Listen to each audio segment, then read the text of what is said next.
Here we are in Zion Campground in Utah. I want to give you a tour of our tent campsite on our Sylvan Go.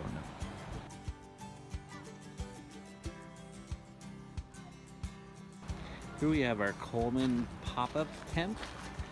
It's a really cheap tent that we bought really for the kids to play in, but it's kind of served as a spare bedroom on this trip.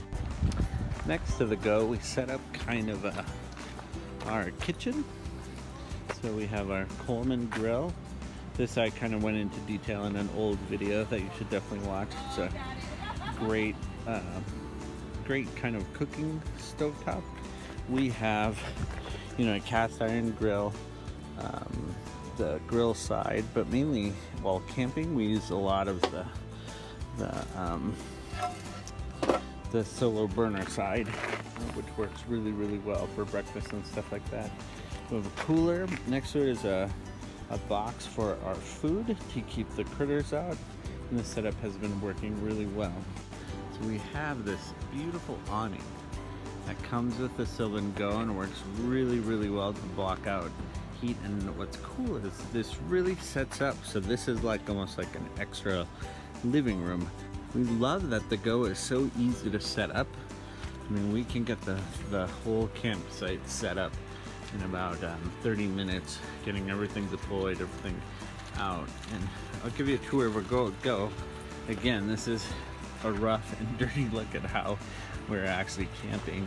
So we have one of the beds set up. Usually we have both the beds set up, but since one of us have been sleeping in the tent with the other boy, we've just kept one side. And that's worked out well.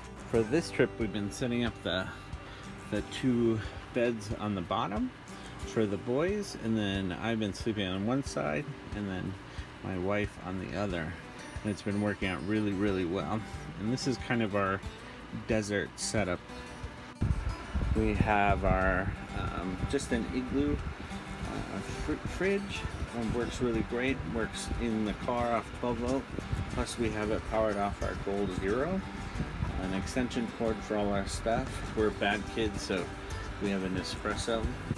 So we camp 4 days without electricity, using the solar panel and the Gold Zero pretty much exclusively. We obviously didn't have the coffee machine running, but it worked really great. Where we are, we get a lot of sun and a lot of power. The fridge has been really good for keeping, milk and cheese and breakfast items, stuff like that, nice and cold.